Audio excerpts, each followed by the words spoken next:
Hello, my name is Rob, and welcome back to Directors Uncut. We are a podcast that puts filmmakers from all corners of the globe onto a huge list that covers everything from Spanish art house to Mexican grindhouse. Then we pick a name from a huge bank of directors to chat about their work through two films. And to do this, I am joined by a rotating cast of guest hosts.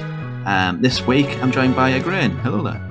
Hi, I'm back. Yes, you are. What was the last one you did? It was... I can't remember. It was the Korean director. Oh, yes, Na Hong Jin. There we go. Yeah, The Wailing, great movie. And also joining us for the first time on the podcast proper, you've been on a few of the What Have We Been Watching segments, but it's Belle. Hello there, Belle. Hi there, and excited to be on the podcast proper. Thanks for having me on. Anytime. This is part 2, a follow-up to James Wan. Last week we did Saw and Insidious. And how can I put this?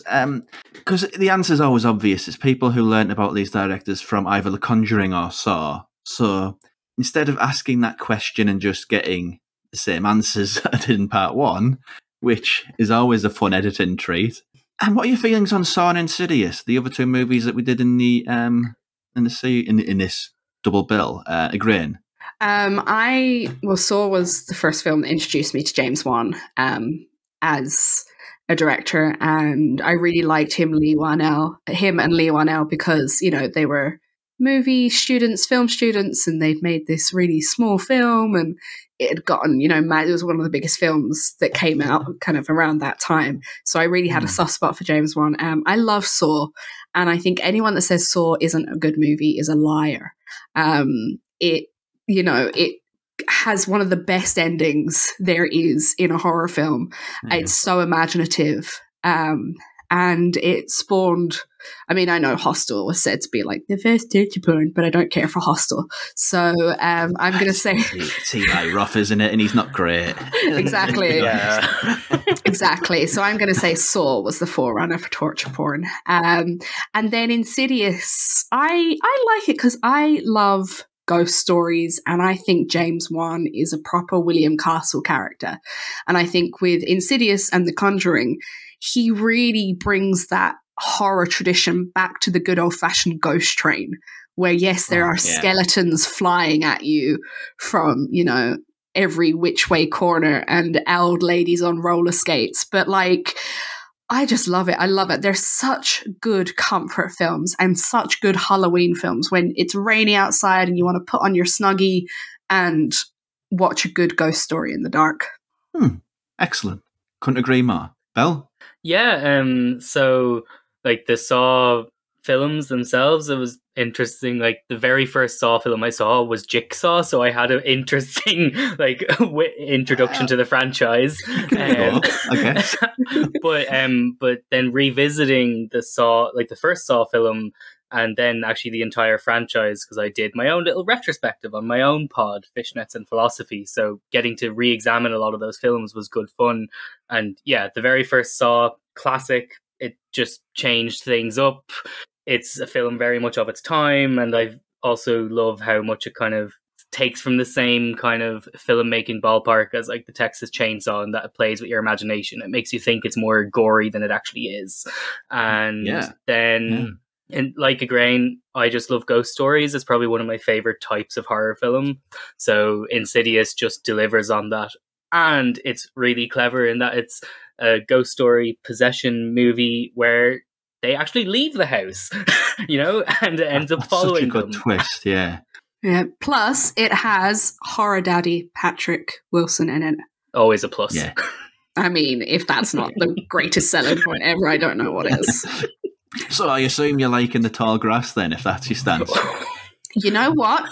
I watched it and I appreciated it for having Patrick Wilson in it. Other than that, let's not talk about it.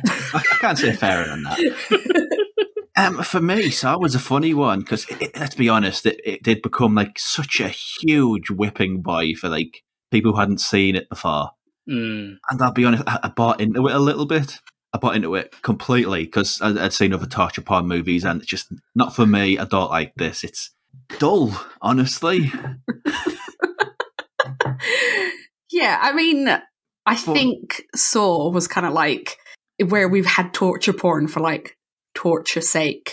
I hate the term torture porn anyway, but like, whereas it was, I mean, I mean, I can't really talk about Hostel because I haven't seen the like next film in the series. I've only seen the first one, and it was very much like, oh, like, you know, boobs and chainsaws or whatever.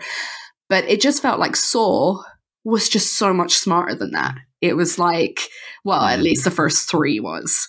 It was kind of like the first one was just, it was almost like Seven. It was almost like a procedural rather than an out and out like horror, but it was still absolutely horrific. And yeah, I just think it was really set apart from like the rest of the torture porn scene.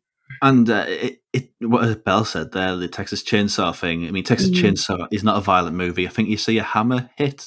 That's about it, really, in sort of a hook, which is one of those sort of sight gags that you've got in The Omen when the cross comes through him in The Omen. Yeah. It's just a clever sort of angle gag. I assume that's the same there, but it's the crawling through barbed wire bit. That's a bit. You don't see that much. It's kind of very cleverly edited, but at the same time, it's kind of, ooh, that's gross. Yeah. What is one of the lines? They found stomach acid on the floor, which is pretty grisly stuff. But movement, I mean, Insidious is great as well. let's not leave that out, but the sequels, not so much. I watched Insidious 2 before we did this episode, and Insidious 2 ain't great. It's James Wan as well, but it's... Yeah, the others are a bit of a drop in quality, like a bit, you know, more paint by numbers than the first one, I think. But like overall, like, you know, like Ygraine said as well, I think like with the Conjuring films, most of them anyway, or the Insidious films, like they're good Halloween horror films. Like, you know, even if like some of them are not as good as like the first installment, you can still kind of have a pretty enjoyable time with them. Like, you know, you can leave your brain at the door in a way, and that's not like an insult to the film. It's more of you can just switch off and enjoy it. And you know what's great about like Insidious, which is kind of the same with Conjuring, is, and it's the same with one of the films we're going to be talking about today, or actually both of them, kind of, they all have images that stick in your head. And, you know, with The Conjuring, it's Bathsheba on top of the wardrobe, her face, that hanging in the tree. With Insidious, it's either the Darth Maul character that everyone shits on, or it's even in I think it's the Insidious sequel, where it's like females from like the 30s, but they're all like pale and dark lips and very like weird and uncanny and gothic. Like that really sticks out in my head, and it still kind of creeps me out a lot. So it might not have been a good film, but James Wan's really good with his imagery. And I think that's what makes his films amazing. Yeah. The second one was a sequence where Patrick Wilson goes into rooms full of ghosts with sheets over their heads. That's a pretty striking image. Yeah. I can't get a segue out of that, so I'm not going to try. So instead, we'll just sort of jump into the first movie of the two, which is 2007's Dead Silence. Jamie, you're just in time for dinner. I'm not hungry. It's soup. Delicious, too, if I must say so myself. I'll vouch for that. Oh. I didn't come here to eat. I came to talk about Mary Shaw. You lied to me. No, I didn't. Sit down. No, I want the truth. What does Michael Ashton and our family have to do with Mary Shaw? Fine. When he was a boy, your great-uncle, Michael Ashton, vanished without a trace. For our family, there was only ever one suspect, Mary Shaw. So they dealt their own justice. They forced her to scream, then cut out her tongue. Our family killed her? Along with others from Ravensfair. But she didn't stay dead. She came back and took her revenge. One by one, each of the men involved were killed. Their tongues ripped out. And then the same thing happened to their wives. And then their children. And their children's children. All these years you've resented me for sending you away. But I did it to distance you from this curse. Distance? Well, it found Lisa. Lisa's death made me realize we can't run from our fate. Spirits have long memories. She'll come for us in the end. I'm paying for the sins of my fathers. Jamie, I'm sorry. All I ever meant to do was to protect you, even if it earned your hatred.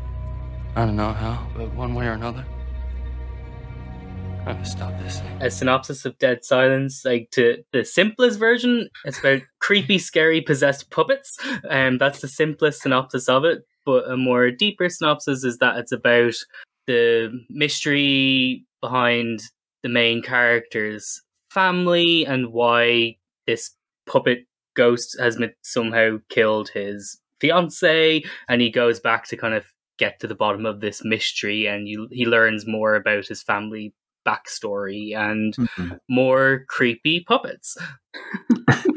Well, yeah, that's the thing, isn't it? Some people really hate puppets. So this would be almost unwatchable for those people. You know what it is? I think it's the generation that grew up with Goosebumps Slappy. And it wasn't there a puppet from the Twilight Zone, a Twilight Zone episode? Or am I imagining that? Well, it ran for a long time, so I guess there would have been, yeah, possibly. by sheer averages. Yeah, but it seems to me like James Wan just does not like, either loves or hates puppets and dolls. Yeah, and he's Australian as well, so they had Round the Twist. So that was a messed up show. I imagine that'd have a few.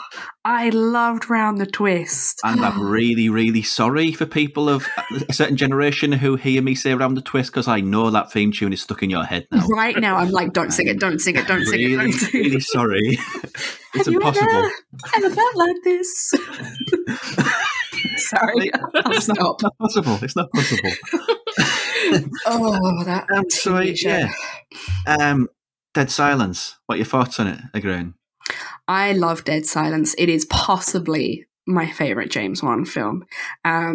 It is so creepy, but so hammy at the same time. And like I was saying, he has images that sticks in your head, whether it's, we've got this image of this old ventriloquist lady who has an affinity for puppets in a very strange and twisted way, and just her face is so creepy and so weird, and the fact that the whole thing is that if you scream, Mary Shaw's going to come for you and kill you, and she takes your tongue and turns you into a weird puppet, and it's just those images of her victims with their tongues ripped out, and it's so disturbing. I mean, the storyline is absolutely ridiculous. Like, do not go in for it if you wanted like a substantial storyline. But you know what? The imagery alone and just the gothicness, this rich gothicness that wouldn't be out of place, in the Woman in Black kind of universe. I love it. Well, yeah, no, I'm a big fan of it, and like, I remember I think it was probably the first James Wan film I ever watched, but that was before I realized who James Wan was. Like, back in my early days of kind of only watching horror films every now and then, but not being diehard into it. But I just remember picking it up off the shelf in Extravision, like renting DVDs. Remember when that was a thing? But I just, because like the DVD cover just like stood out to me, and I think that's horror films, that's when you have the best memories of those type of ones, when they jump out at you on a DVD shelf. But yeah, it stuck with me for years. And then as I started watching more horror and then kind of learning and appreciating James Wan's work, I looked back and I was like, oh, that's that puppet movie I really, really enjoyed. And yeah, it's just haunting imagery that sticks with you. And I think, like you were saying, Ygraine, I think that's what makes James Wan a very effective horror director. He knows how to make like either sequences or specific scenes that even if the rest of the film you might not have much of a memory of it, that specific scene seared into your brain. And I think he's very good at that. Yeah. One thing this is a movie which isn't really well thought of by the wider horror community, I'd say. And I was just thinking as you were saying that it kind of reminds me of In the Mouth of Madness in a way, because that's a Carpenter movie, which is also a bit weird. And it's well, just for one reason. Okay. And it's not Sam O'Neill. Oh, if only. Sam Neill's great. I'm a sucker for that sort of story where I don't know whether somebody lived there or whether they're going there, but if they're going to small town America and they find something's really, really messed up with this very small, very parochial town in the middle of nowhere, it's one of my easy buttons, I'll be honest. It's very folk horror almost, like a North American equivalent to folk horror in a way, but it's very equivalent of that. But like I'm kind of like you're saying that Dead Silence overall seems to be not that well thought of in the wider horror community. Like I wonder if it was just one of those films because of the time it came out in. Like, Dead Silence is like that kind of marry between what James Wan had in his conception of how Saw is constructed, but then also his later like Insidious and Conjuring films. It kind of like you can see he's like toying with different ideas, but it's a very over the top kind of silly and campish horror film. And I wonder if like Dead Silence was like say released now after like say Malignant blew up, I wonder if it would be received in a better way. Yeah. Probably would, yeah. Yeah, I agree. I think, like you said, he was still kind of figuring out his kind of directorial style. So you see sequences in Dead Silence that are very Saw, like at the end where he has to explain everything because he thinks his audience are very stupid. And he does that Saw flashback. But it's gothic like The Conjuring, and it's definitely going into, The Conjuring kind of thing. But yeah, I think that if it was released perhaps now, I think there'd be a lot more of an appreciation like it, like you said, Belle. I think he is very good at adding in the campness of traditional horror, of classic horror that we're very used to from people like Vincent Price. And I think that is getting a revival at the moment. Camp horror is getting a revival at the moment, and I think it would have done better if it was released now. Yeah, I mean, going back to that, I have to ask this question. Would it work without that reveal at the end? That big sort of camp Saw style, this is how everything works, and this is this ridiculous sort of puppet mechanism she's come up with. Try to talk around it a little bit, because it's one of those revelations. I've never seen it before. And I thought, hang on, what? What is this so-called perfect puppet? This is ridiculous. But not getting that sort of information blowout. Would it work as a movie still, do you think? If it left it all sort of ambiguous? It will it probably, to an extent, it might work, but it wouldn't be as fun. Like, that's probably my... No. Like, it wouldn't be as fun, and I think, like, it probably wouldn't actually be as enjoyable or as quote-unquote good. I think the ending is what makes it, even if it's, like, ridiculous and doesn't make any sense. It's kind of a convoluted mess, but it's just so much fun. And I just love how it's literally just the reveal of, oh, the dad has been a puppet the entire time, being mastered by the perfect puppet, which is just his like new spouse, and then it just ends with the son screaming and then being turned into a puppet, and boom, done. It's just like everyone's a puppet in this film. Everyone's a puppet. That I love. You know what? I love watching this film back and being like, can I still tell that the dad is a puppet? Like, you look at him and you're like, and you're trying to tell if she's doing, and then you're like, but if she's a puppet, how is she?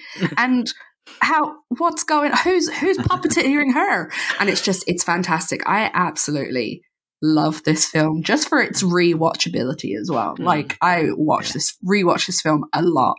And it's not just for Donnie Wahlberg's performance either. Yeah. And his electric shaver. The cast is something, isn't it? Because we've got, I forget his name, Ryan Kwanten, who was about 15 years old in this. Baby Ryan Kwanten. He's such a himbo. Oh. He's very young. I mean, you see him there and you see him in Glorious, and it looks like his son. It's ridiculous. But he's just fresh off Home and Away in that. Obviously, because they're Australian, so James Wan was an avid fan of Home and Away, maybe. So he's very green when it comes to, perhaps he hasn't quite made the transition from soap acting to Well, I don't know. Australian soaps are weird. There was that infamous episode of Neighbours where the dog had a dream. So, was that Bouncer? Yeah, Bouncer's dream. Bouncer's yeah. dream, bless. So, I don't know the rules of Australian soaps, to be honest. But yeah, Donnie Wahlberg. I don't even know how to approach that.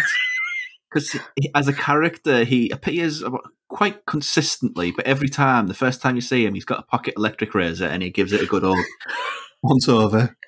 And it's a weird character tick. You know what? I'm really tempted to go back and watch Saw 2 and see if he has that electric razor as well.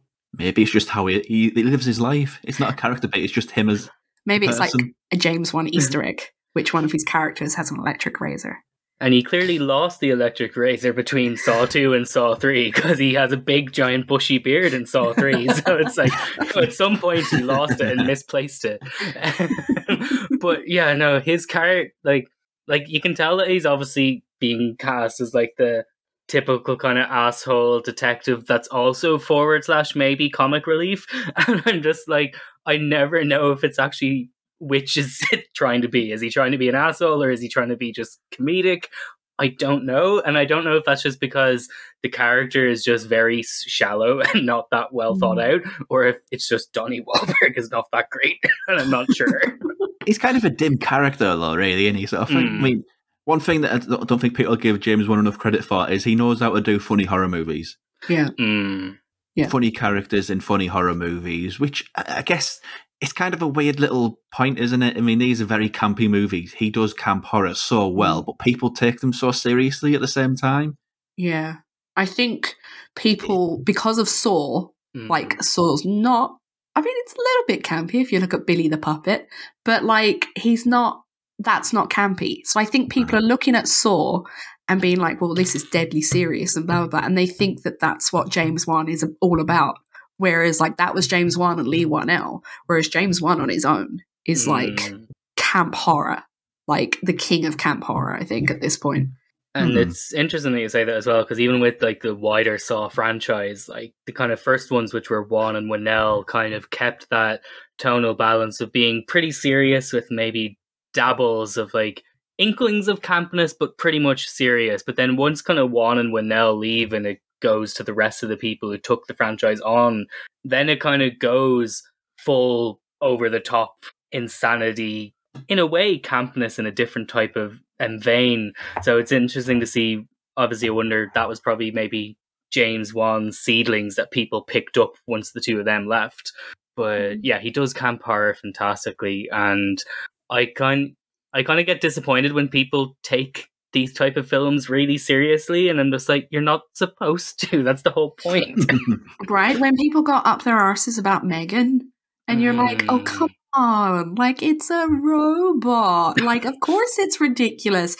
It's harking back to, like, the 1950s kind of B-movie Attack of the Robots / Frankenstein. Of course it's meant to be ridiculous. Like, and people are just so serious about it, and you're like, ah, come on, lads. Like... Also directed by an Aussie. Well, I think he's an Aussie. He might be Kiwi, actually. Gerard Johnston. If you've not seen Housebound, I would recommend it. That's like that's brilliant. Yeah. That's prime comedy horror, that is. That's excellent. One thing I've noticed throughout his movies, James Wan really does like an abandoned place. And as far as abandoned sort of derelict... yeah. He's got one in every single film. he really does, celebrate them. I think this one's great, though. It's like an abandoned theatre. It's just... very theatrical. What was the movie now? It's an Italian horror movie, I think. One with the slasher with the bird head. I can't remember which one it was. Stage Fright, is it? Just made me think of that. I'm not seeing that one either of you. Okay. Well, that's a dead end. But yeah, is there anything else that we haven't talked about with Dead Silence that you'd like to bring up, either of you? The sound design for me is another one. So obviously the name being Dead Silence, we get these little sequences where there is no sound. It goes deathly silent, and all you can hear is perhaps footsteps of the characters. And it's just that use of like complete silence that is also terrifying, because it draws you in, because you're like, why is it quiet all of a sudden? So you're like really listening. And for someone like me whose attention span is off here and everywhere, it's a really good way to actually grab people's attention. And then, of course, you've got the jump scare. And I just think, I mean, I know people go on about jump scares now and like, oh, jump scares, jump scares, jump scares. But like, James Wan knows how to do a bloody good jump scare. Yeah, that one in Insidious with the baby intercom is still brilliant. Yeah. He knows how to stage a thing. Just before I jump the bell, the one thing I really like about this is just the creature design. Not so much the puppets, but I think this is the only time where it's had, maybe I'm wrong, I don't know, but a concept where somebody collects tongues and adds it to their own. It's, just saying it out loud, it's so silly. But it's also really creepy. It's a really creepy image, isn't it? Yeah. It's a fine line he gets to work with there, and I think he does it really well. Because that's as far as images being memorable, I think that is the one for me in this. Just a ghostly woman with a 6-foot tongue made of tongues. It's just, you don't forget stuff like that. That's your next Halloween costume, Sword. 6-foot tongue. That's labour intensive. Belle, anything that we haven't mentioned about Dead Silence? Well, we kind of touched on it in that, like, there's a lot of lasting imagery. And I think for me, like, it's revealed in that setting of the really great kind of abandoned theatre.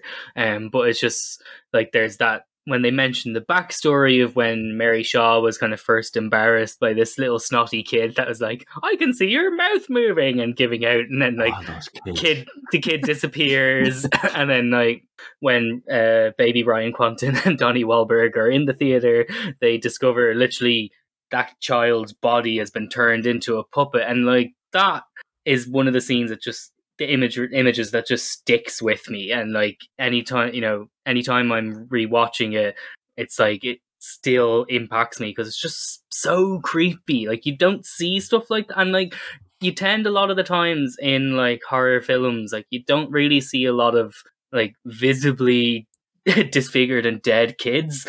So it's kind of so it kind of really sticks out in that sense. That is one of the ones that's like definitely lasts for me. And then also one of my favorite sequences in it. And I think it shows both how good James Wan is at jump scares. And then also I think it sets up a lot of the kind of similar types of imagery and sequences that we get in The Conjuring and his later kind of ghostly films. But it's when the morgue man, I can't remember that. And the mortician. Thank you. That's the word. The terrible superhero, morgue man. The mortician, when he goes into like the kind of cubby like basement in his house, that is just such a well done sequence. And then it ends up like with Ryan Kwanten coming in and finding the wife cradling the tongueless body, and it's just like, oh my heart. Yeah. But yeah, no. Very fun film. Don't go in looking for a story and you'll have a good time. Yeah. Just on that sort of jump scares thing, I think what makes James Wan good at them is some directors just sort of pepper them throughout with like no build and they just don't really land. It's when it goes quiet and you're expecting it and you don't know where it's going to come from. The way he uses the camera, he's just so good at that sort of anticipation of the jump scare. Yeah. But you know what it is as well? He knows... I feel like he was one of those kids that had nightmares as children or saw things in the dark, because he's very good at placing jump scares in positions and in environments where you've definitely had a nightmare as a kid about it. Even like in The Conjuring, where they see their dressing gowns on the back of the doors and they're like, oh my God, that's a shape. And then it turns out there's the witch on the wardrobe. And that's a very like primal childish fear of yours, and I think he's really good at playing on that, and that's why they're so good. That's why they're so memorable as well, because you're like, oh yeah, I remember when I was a kid and that big pile of clothes on my chair looked like a monster. And so I just kind of want to ask, is James Wan okay? Does he need counselling for his childhood trauma? I think he's getting out of his system in a healthy way with his millions. So, it's becoming more apparent that not only is Gabriel getting stronger, he's becoming more malicious. If his strength and ability continue to grow at this rate, we will no longer be able to contain him. However, I am still determined. Dr. Weaver, he got out again. How far did he get this time? Made it all the way to the records room before we got to him. He found his information. He wants to go home. Dr. Fields, what the hell is happening? I tried to subdue him with ECT, but electroshock had no effect on him. Then all the machines started going crazy. It was like he was drinking the electricity and controlling our machines.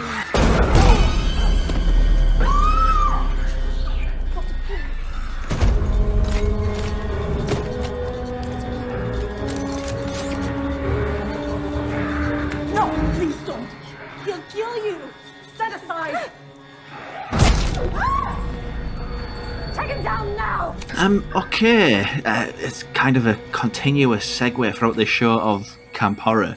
So, second movie of the night, I think, yeah, it really needs no introduction, but it's a podcast, so I have to. So, it's 2021's Malignant. So, again, another one where if you describe the plot of this, it's just a mess. So, in a more sort of positive way, have we got a synopsis? I review. We open in 1993, and there is a bunch of doctors within some sort of psychiatric kind of hospital unit, and they are having trouble with a patient named Gabriel, and apparently all the electricity's going, and his speech is being broadcast through speakers, and all of a sudden the lead doctor, Dr. Weaver, shouts that, you know, we must cut out the cancer. And then we are forwarded to modern day, where a woman called Madison is living with her abusive husband, and one day he slams her against the wall. And this seems to awaken a killer who then goes around murdering people, the doctors, that kind of have an association with Madison's past.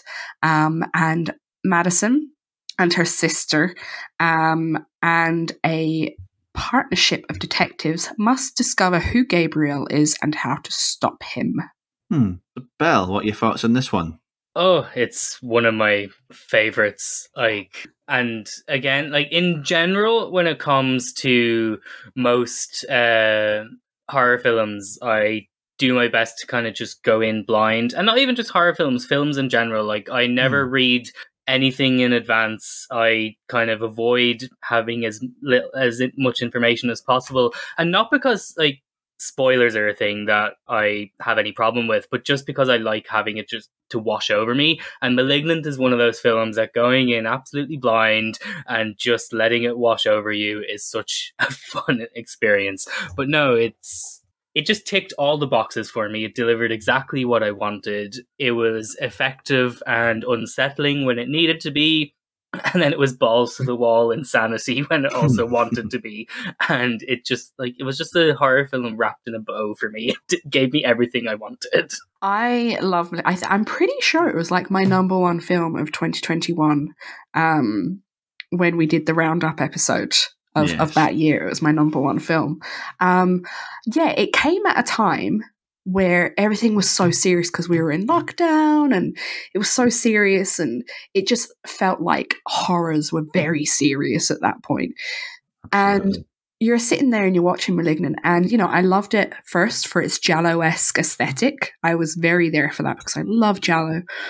And it's almost like a film in two halves. We've got this very serious slasher Giallo, and then the second half descends into this chaotic madness. And I am here for that. I remember I was watching it on my laptop next to my husband as he watched something else, and I had my headphones on, and I burst out laughing, was in stitches. And I hardly ever go into bursting fits at films, and my husband's like, what are you watching? And I'm like, the most glorious thing I've ever seen in my whole entire life. It was just fabulous, and I love it. I mean, it wasn't the horror we needed in 2021, but it was definitely the horror we deserved. Yes. In a slight change of direction, I'll be honest, the first time I watched it, I hated it. Not because I thought it was bad, but because looking back, I think it's honestly because I didn't get it. Yeah. Were you one of the ones that were thought it was going to be a serious horror film? Yeah, honestly, I did. Because I didn't have a sort of a perception of James Wan as anything other than that. In the interim, I've got a bit more au fait with what he does. And it's second viewing. great, really, isn't it? It hits very different on a second viewing, though. The first time is very much a creepy, sort of almost haunted house, but that ghost is also a killer that lives in your attic sort of movie. And the second time, it's when you know the twist, it's just hard to call it a horror, I think. I still think it's great, but I think it's a little bit more complicated than just being a horror. I think it's an awful lot of things. It's what camp as hell, for one. There's also a little bit of his working action in there too, I think. Because I don't think you can do Fast 7, I think it was, and Aquaman as well. Aquaman, and then not come out the other side learning sort of horror filmmaking, not action filmmaking, because that scene in the police precinct that spills out from like a cell into the chef's kiss perfection. It's just so well done. It's beautifully done, in fact. So yeah, I think it's just not just a straight horror, because also, again, it's also really funny. I mean, you can't watch this and not laugh, let's be honest, can you? Oh, 100%. But then, and I think, like, you know, I say this a lot, but I'm one of those people who's like, I will do everything in my power to find a way to classify a film as horror, because, like, it's the main genre I just love. So I'm just like, I'll find a reason to go, that 5 minutes of that film, you know, if you approach it from a certain perspective, that's pretty horrific. But no, for me, like, horror doesn't have to evoke any particular thing. It's all encompassing. So it could just be humorous, it could be action, but it's still a horror adjacent, like horror's in it. Like, it's the imagery is there. So even if you watch the entire film and none of it actually scares you, it's still horror. Like, that's my personal definition, but I know that's one of those things that's so subjective for everyone. Everyone's different, but the police scene, it's just, and I've written this down in my notes for Malignant, but it's one of the, every time I watch this film, it's just, this one line is one of the ones that just it just gets me every time. But it's just the forensic character, and like, I think this is almost like a typecast. Like, there's this like a trope now for any type of procedural or kind of crime scene type of film or show. There's gonna be a nerdy forensic woman. Like, it's just a character now. You expect it, but that character, after like Gabriel has just like fucked everything up in the police station, she just goes to like the injured detectives and she just like picks up her phone and starts dialing, and then you just hear her go, "Wait, why am I calling the police?" It's just one of those throwaway lines that just gets me every time. Yeah, I mean, Malignant for me, like on the whole horror thing, is he's taken this story by himself and Kayla Cooper, who wrote the screenplay, and it's a horror. It's a horror screenplay. It's a horror story. I mean, the fact that you're taking this teratoma, which is a real thing, and turning it into this weird body horror that is terrifying, because it is a real thing. There are people that have teratomas removed where they've got hair and teeth in them. Wow. And then he is putting this, you know, action, almost kind of it's almost like an Asian kind of Chinese Hong Kong kind of action flick like sequence to it. And it's just like, if you don't like horror, cool, this is an action flick. If you love horror, look at this creepy thing on the back of this woman's head, you know. It's just, he's so good at melding genres and making it work and making it copacetic, and it just works. It shouldn't, but it does. I don't think anybody else could have made it work. I don't think anybody else could have even pitched it, to be honest, because the idea of the action scene is basically the main character running backwards, and that's the characterization of that sort of alter ego, just her but running backwards and with a big trench coat on. Yeah, that's another thing. Like, you know, when I was like, oh, in Dead Silence, I love watching back and seeing if I can tell about the dad.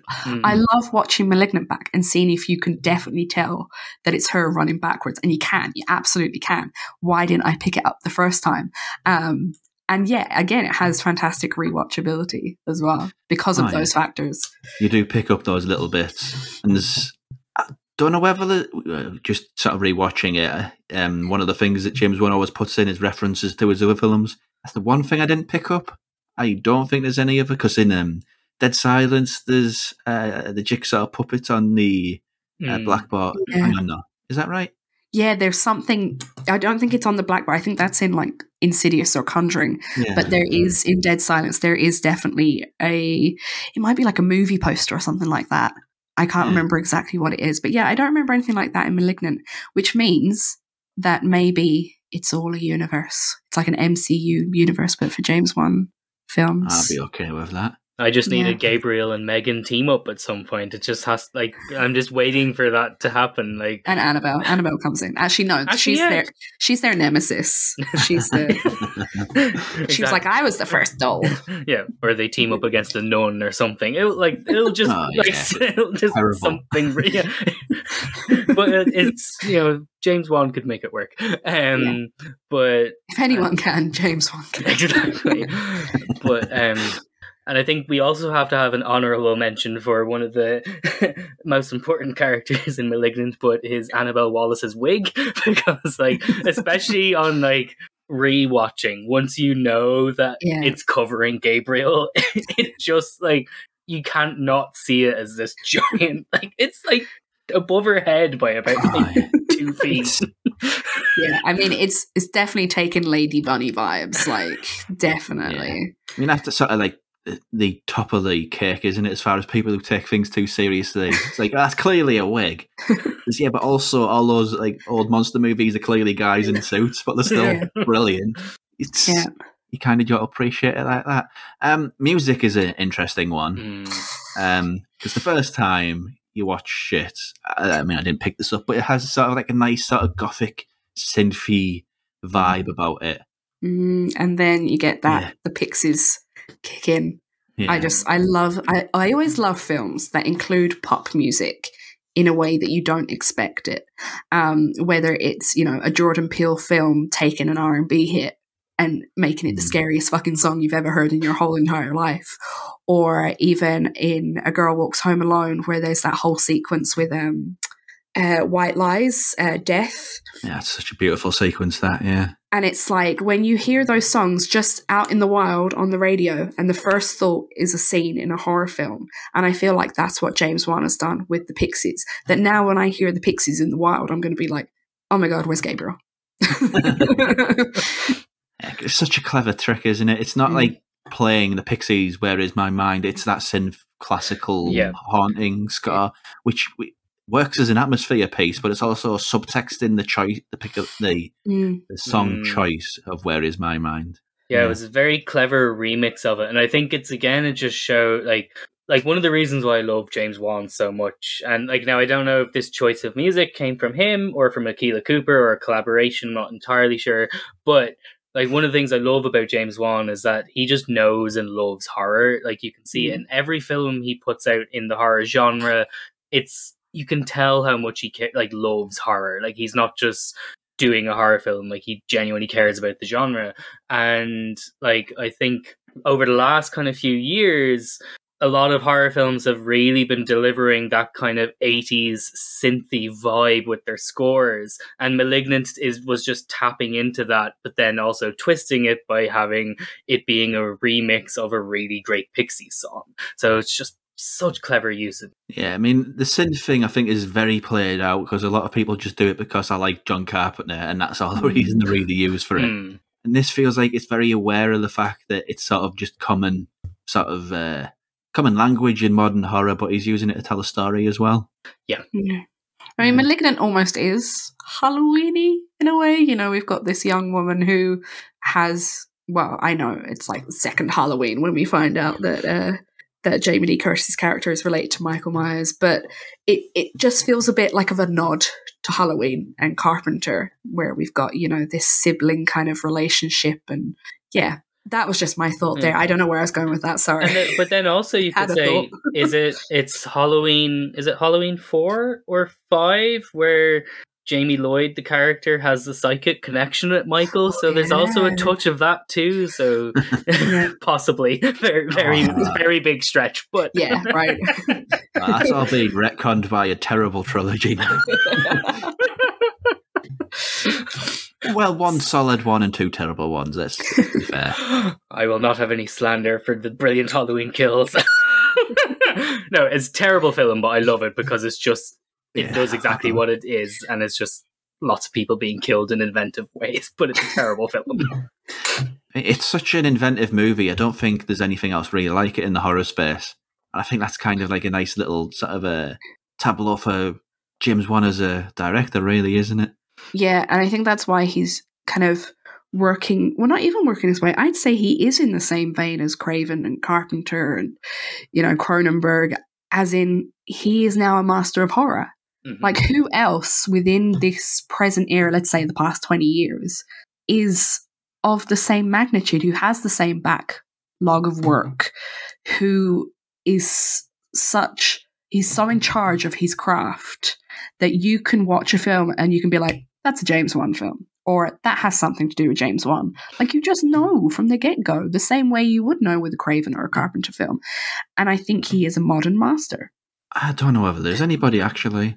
No, I mean, I know there's everyone thinks of Ari Aster and, Mike Flanagan. I'm not a Flanagan stan. I don't believe he is a master of horror. Yeah, he needs to have his characters stop talking for 20-minute monologues a bit more often. Oh my God, the monologues. But anyway, I'm not gonna yuck anyone's yum. But I just don't believe it's at the same caliber. Yeah.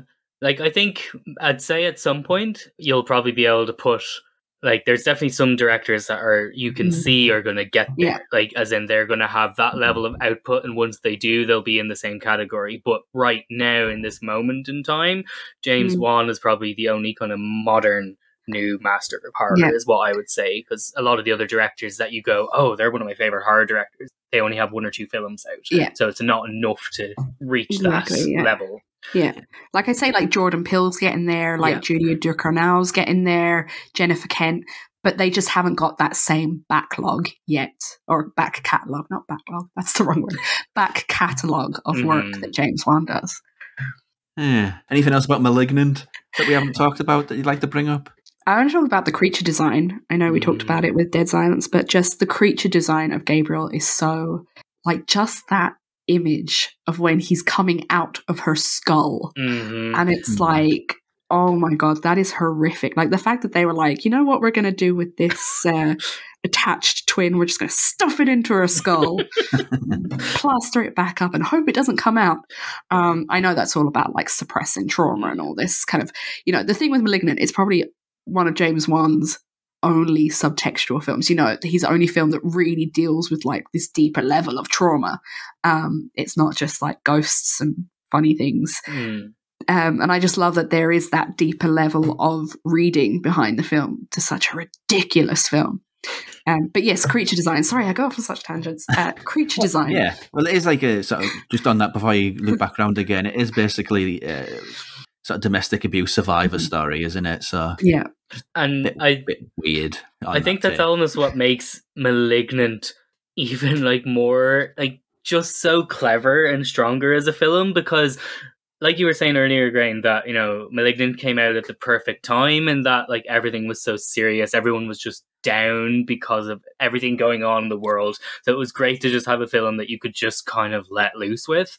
But also the horror sphere for the last decade has been very serious for the most part. Yes, some mainstream exceptions, kind of very traditional and stuff like that, but for the most part the horror sphere has been very trauma focused, very kind of in-depth stories, character stories, which are fantastic, are great, but when that's pretty much all you're being given, it gets to a point where it's you needed something else. And I love how in a way, it's almost like James Wan is kind of reacting to that by giving that. He's giving you that subtextual story, but also under the guise of this camp, ridiculous horror film. And I think that's the way to go. Give us more films like that are camp and fun, but are also have a deeper, richer textual meaning. Yeah, you can be both, by all means. But the character design, the Gabriel design, you were saying, Ygraine, to go back to that. Yeah, I just think it's great. Like, if it's just, again, an image-based thought that, you know, pops into your head every now and then. You're like, oh my god, like, do you remember when Ygraine's hair separated? You know, it's just that, it's just another example of James Wan being really good at, like, imagery. And then I would have loved to have been there when he went to the special effects artists and we're like, so I have an idea for a film, right? And what I'm going to need you to do, like, I just wanted to see their faces, and they, you know, they've kind of carried that thought out so well as well, because it could have been really bad, and like on first glances you're like, yeah, that looks pretty terrible, but it's actually like, it's just really well done. It's really creepy when its mouth moves as well. Yeah, but, silly, but definitely creepy. I love how they also comment on, this is just ridiculous, when they have like the police sketch and it's just like the detective is like, this is who we're looking for, because like it's just so clever, because he knows that that's going to be a reaction, as people are going to go, it looks shit, and he's just going in the film, yeah, it does look shit, but it's also creepy as fuck. But I don't know which I find more creepy, the Gabriel like coming out of her head and just the kind of weird eye and mouth, or the full Gabriel on the back of her as a child, because that entire sequence, when you get both at the same time, so well done, but also heebie-jeebies.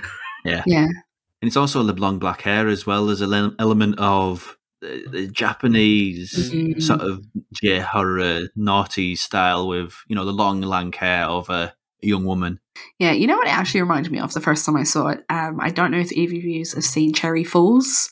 No. So in that, the antagonist looks pretty much like Gabriel, like with the long black trench coat and the long black hair. And it kind of reminded me of that. So I kind of thought I'd love it if it was a little nod to Cherry Falls. But probably not, because it's a terrible film. Why not? People can reference terrible movies too. It can be our new headcanon. Yeah. Belle, anything else that we haven't mentioned about? Keep on brain farting on the names of what you about on Malignant.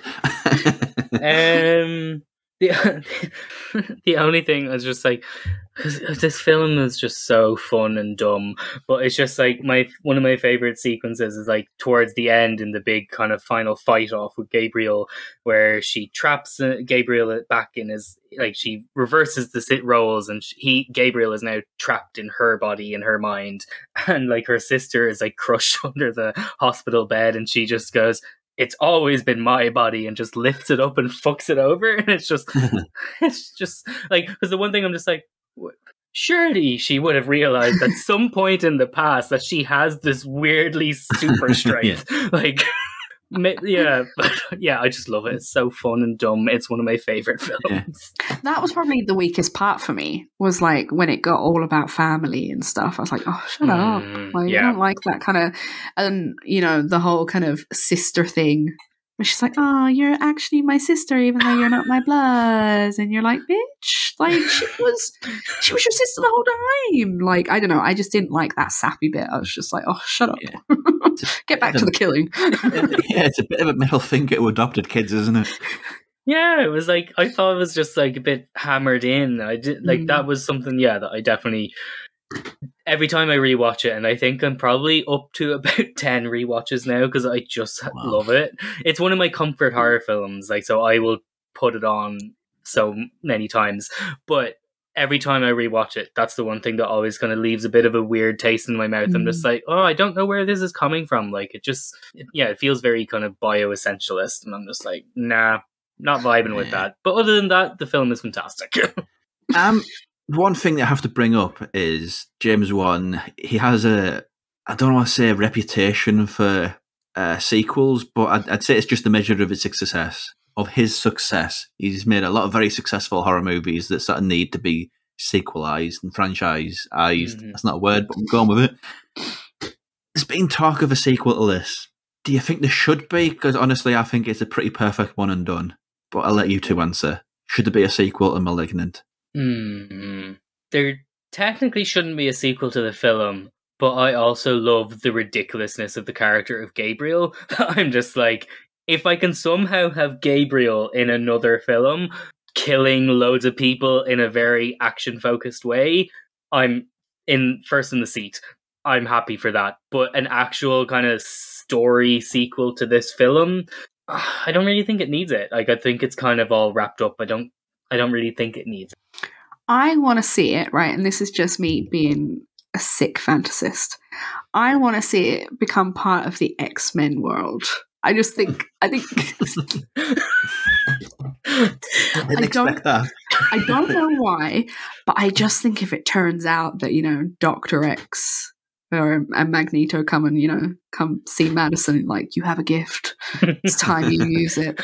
I think, or Professor X, I call him Dr. X. That's another character altogether. Professor X. I don't know why. I'm just like, that would be amazing. And then, she'd be like another Jean where she has this amazing power, but she has to like balance it. And I don't know. If anyone wants to take me up on that, I can expand. Well, on that topic, now I actually think, who would be a perfect like film companion for Gabriel? Deadpool. Yeah. Well, they did do that failed experiment at an X-Men horror movie, didn't they? So exactly. Yeah. Oh, no. New Mutants was such a letdown. Had so much potential. So a wrap up. It's a hard question to ask this, but as a horror filmmaker, what is there left for James Wan to do? Because he seems to have done it all. Oh, I want to see him do a clown movie. Oh wow, well, that's I think never what I expected. But okay. I'm just full of surprises tonight. I think he would do an amazing clown movie because he knows exactly what would scare the crap out of people. I mean, I know we've got like Art the Clown at the moment, but he's more kind of like gore, And I think the recent It films were really crap when it came to clowns. Yeah. And I just think James Wan, because he's obviously so messed up in some way about dolls and puppets, but I just think he would know what to do with a clown film. And there hasn't been a good scary clown film in a while. Yeah, they've all just been dumb slashers or killer clowns from outer space, which I don't know what that is. Have you never seen Killer Clowns from Outer Space? I know what it is. I just don't really understand. I've seen it, and I'm just have a confused mark in my memory. But yeah, for me, actually, when you were talking to Ygraine, the first thing that popped into my head was just Gabriel in space. But no, I want to see James Wan do take something and just, I'd love to see his take on a horror property taking place on a space station in space. Like, I love horror in space. It's just one of the most stupidest things, and I love it. Like, I'm thinking like, the stupid like Jason X, which I love, those type of films. Not Alien, which is just actually good sci-fi horror. I'm talking about the dumb slasher elements. But I'd love to see James Wan to tackle that, because I think he'd be good. It would be fun to see that. Yeah, I mean, I like that he's segued into the era of his career where he's been a producer now and he's helping the next generation up. I think that shows a director who genuinely loves horror, because there's many, I wouldn't say the peers, but they came in the generation after him who used horror as a sort of, I'm going to do this cheap horror movie, I'll make loads of money and I can make the movies I really want to make. Yeah. And it's so nice to see that James Wan isn't that guy, that he really loves horror to the extent that he's producing. I mean, I think his hit rate's not great as a producer, but the fact that he's still doing it, I think just speaks so good. It speaks so much of his love for the genre. Yeah. Whereas a lot of other directors make horror to get their start in filmmaking so they can then go on to be whatever type of director. He has started as a horror director and then he's done the big buck action films so he can then go back and make the horror films, more of the horror films, produce more of the horror films that he wants to do. Yeah. And I think that's really commendable. Especially produce and make the ones with the bigger budgets, because he has that kind of pull power now. So it's very clever that he'll be, and like, I think he's like in that perfect sweet spot of like being like, sure, I'll make your next Aquaman or I'll make your next whatever action franchise, but only if you give me X amount so I can make this ridiculous horror film. And he's so clever, but also his horror films make bank. Malignant did so well. And that's why so many of his films, going back through the years, have been franchised, because if you put Wan's name to a film, it does well. And that's why I'm like, not a film thing, but that's why I'm so disappointed it only ever got the one season. But James Wan's tackle of Swamp Thing, if you haven't watched that was him. If you haven't watched it, I would encourage you to go and watch it, because it has like elements of Carpenter's The Thing, and it's just so eerie and spooky. And yeah, but that's James Wan. Like, he was involved with making that, and I was so gutted that it only got the one season. You know what I would have liked to have seen James Wan do? And it's being done by the guy who did the most recent Halloween films. I would have liked, if there was to be an Exorcist reboot, which, you know, there was bound to be at some point, I would have liked to have seen him at the helm rather than David Gordon Green. Yeah. I just think him doing an all-out possession film would have been really good to see. But yeah, sure. Like, I know obviously his Conjuring films are possession-y, but just for him to tackle like the possession film, I think would have been really interesting. I mean, I know the answer to this question already, but I have to answer it anyway. Well, ask it anyway, sorry.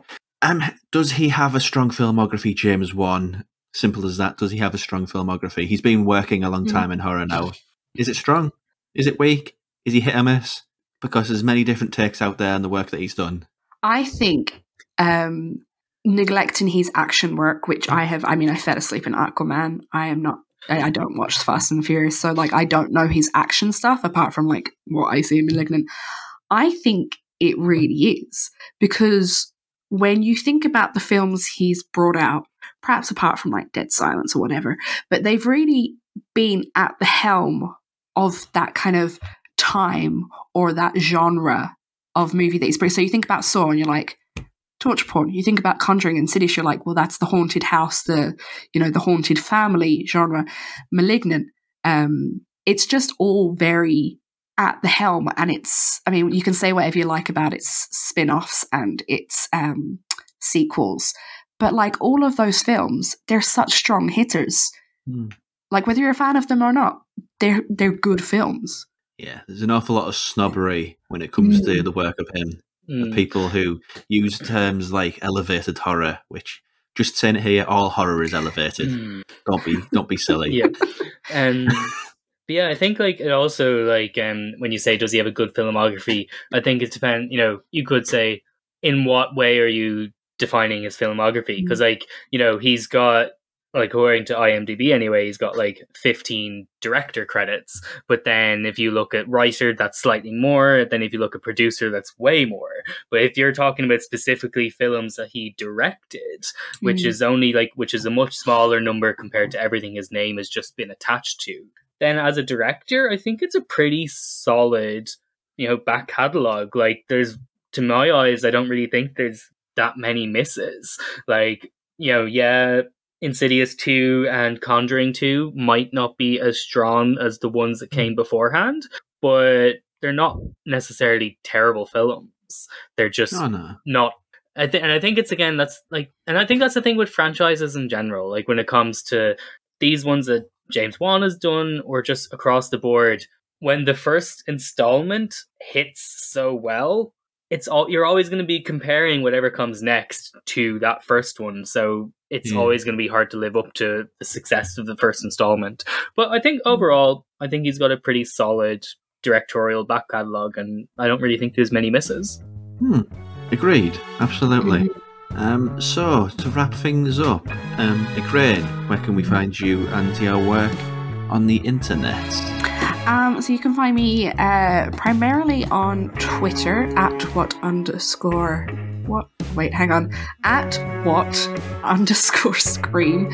You can find me on Instagram at @whatascream. And yeah, you can find my work at the Geek Show, Moving Pictures Film Club, Girls Magazine. More recently, a few Dread Central articles have come out as well. Belle, yourself? Yeah, so I am Mix Bell Morrigan across all the socials, so Twitter, Instagram, everywhere else. And then my podcast, Fishnets and Philosophy, can be found wherever you get podcasts. And then I'm F&P Pod on Twitter, and then Fishnets and Philosophy Pod on Instagram. And I also have my website, fishnetsandphilosophy.com, which again, I house both back episodes of the podcast and written pieces there, and I'm now a writing contributor for Ghouls magazine, so you can see stuff there too. This podcast would not exist without ghouls. I really do. Thankful. I'm really, really thankful. Thank you, Zoe, if you're listening to this, which you're probably not, but still, thank you. And you can find me online across all the social medias at Uncut Robcast, and there's a link tree there to where you can find this podcast in all of its forms, as well as the stuff that I write. In the next episode, we are going to do John Landis, so still keeping it vaguely horror. Yeah, check that out when it drops on your podcast feed, and we'll see you next time.